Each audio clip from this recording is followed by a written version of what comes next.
নমস্কার, আমি শুভ্রকান্তি চ্যাটার্জি। আমার ইউটিউব চ্যানেল সেলেস্টিয়াল ইনবক্সে প্রথমেই আপনাদের সকলকে স্বাগত জানাচ্ছি। বর্তমান গ্রহগত অবস্থানের ভিত্তিতে আমাদের রাশিচক্রের চতুর্থ রাশি অর্থাৎ কর্কট রাশির জাতক জাতিকাদের এই ফেব্রুয়ারি মাস কেমন যেতে পারে, আজকে আমি সেই বিষয়ে কিছু কথা বলবো। প্রথমেই যেটা বলবো যে এই ফেব্রুয়ারি মাসে কর্কট রাশির সাপেক্ষে কোন কোন গ্রহ আমাদের রাশিচক্রে কোথায় কোথায় অবস্থান করবে। প্রথমেই বলি যে কর্কট রাশির সাপেক্ষে তৃতীয় অর্থাৎ কন্যা রাশির ঘরে এই মুহূর্তে কেতু অবস্থান করছে। কর্কট রাশির সপ্তমে অর্থাৎ মকর রাশির ঘরে থাকছে রবি, এবং আগামী 12ই ফেব্রুয়ারি রবি চলে যাবে মকর থেকে কুম্ভ রাশির ঘরে, অর্থাৎ কর্কট রাশির সাপেক্ষে রবি চলে যাবে সপ্তম থেকে অষ্টমে।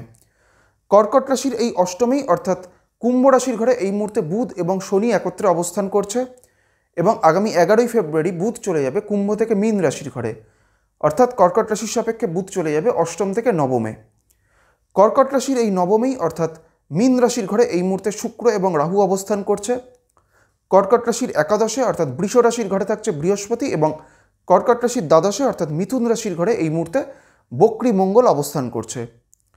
প্রথমেই বলি যে স্বাস্থ্যগত দিক থেকে একাধিক সমস্যা আসার সম্ভাবনা কিন্তু এই ফেব্রুয়ারি মাসে কর্কট রাশির জাতক জাতিকাদের ক্ষেত্রে থাকছে। মূলত ব্লাড রিলেটেড কোনো প্রবলেম বা রক্ত সংক্রান্ত কোনো সমস্যা হওয়ার কিন্তু একটা সম্ভাবনা কর্কট রাশির জাতক জাতিকাদের ক্ষেত্রে থাকবে, এবং এর পাশাপাশি নার্ভ রিলেটেড কিছু সমস্যা হওয়ারও কিন্তু একটা প্রবণতা এই সময় কর্কট রাশির জাতক জাতিকাদের ক্ষেত্রে দেখা যাবে।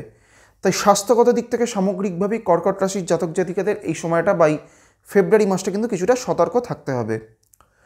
কর্কট রাশির জাতক জাতিকাদের অর্থনৈতিক দিক থেকেও এই ফেব্রুয়ারি মাস কিন্তু খুব একটা অনুকূল সময় নয়। আর্থিক দিক থেকে আর্থিক খরচের পরিমাণ কিন্তু কর্কট রাশির জাতক জাতিকাদের এই সময়টা অনেকটাই বাড়বে।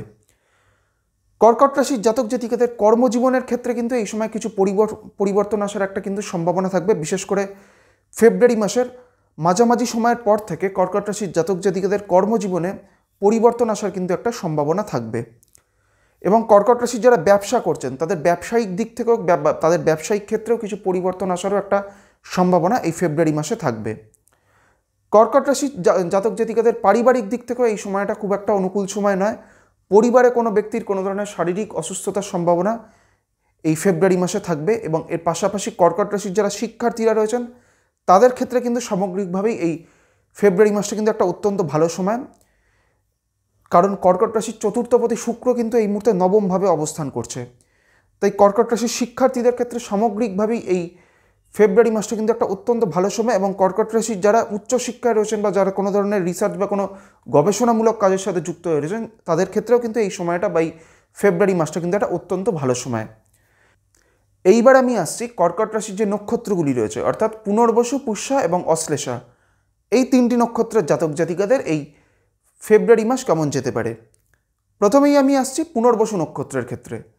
পুনর্বসু হচ্ছে বৃহস্পতির নক্ষত্র, এবং পুনর্বসু আমাদের রাশিচক্রের সপ্তম নক্ষত্র। এই পুনর্বসু নক্ষত্রের শেষ বা চতুর্থ চরণটি রয়েছে কর্কট রাশির ঘরে। পুনর্বসু নক্ষত্রের জাতক জাতিকাদের মূলত কিন্তু এই সময়টা বা এই ফেব্রুয়ারি মাসে মানসিক দিক থেকে কিন্তু একটা নেতিবাচক প্রভাব পড়ার সম্ভাবনা রয়েছে। পুনর্বসু নক্ষত্রের জাতক জাতিকাদের জীবনে কোনো কাজে কিন্তু এই সময় কোনো কাজ একবারে হতে চাইবে না। অনেক প্রচুর পরিমাণে কিন্তু বাধা বিপত্তি ফেস করার একটা প্রবণতা এই সময় পুনর্বসু নক্ষত্রের জাতক জাতিকাদের ক্ষেত্রে দেখা যাবে। পুনর্বসুর পর হচ্ছে পুষ্যা নক্ষত্র। পুষ্যা হচ্ছে শনির নক্ষত্র, এবং পুষ্যা আমাদের রাশিচক্রের অষ্টম নক্ষত্র। পুষ্যা নক্ষত্রের ক্ষেত্রে কিন্তু এই মুহূর্তে বৃহস্পতি অবস্থান করছে সাধক নক্ষত্রে, এবং কর্কট রাশির সাপেক্ষে বৃহস্পতি একাদশভাবে অর্থাৎ সাফল্যের ভাবে অবস্থান করছে। তাই পুষ্যা নক্ষত্রের জাতক জাতিকাদের সামগ্রিকভাবেই এই ফেব্রুয়ারি মাসটা কিন্তু একটা ভালো সময়। পুষ্যার পর হচ্ছে অশ্লেষা নক্ষত্র। অশ্লেষা হচ্ছে বুধের নক্ষত্র, এবং অশ্লেষা হচ্ছে আমাদের রাশিচক্রের 9 নম্বর নক্ষত্র। অশ্লেষা নক্ষত্রের জাতক জাতিকাদের মূলত কিন্তু স্বাস্থ্যগত দিক থেকে এই সময়টা কিছু সমস্যা আসতে পারে। তাই অশ্লেষা নক্ষত্রের জাতক জাতিকাদের স্বাস্থ্যগত দিক থেকে এই ফেব্রুয়ারি মাসটা কিছুটা সতর্ক থাকতে হবে।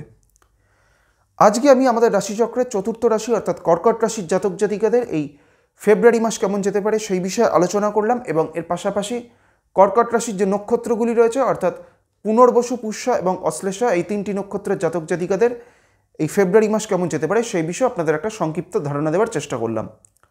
পরবর্তী ভিডিওগুলির মাধ্যমে আমাদের পরবর্তী যে রাশিগুলি রয়েছে সেই রাশিগুলির জাতক জাতিকাদের এই ফেব্রুয়ারি মাস কেমন যেতে পারে সেই বিষয়ে আলোচনা করব।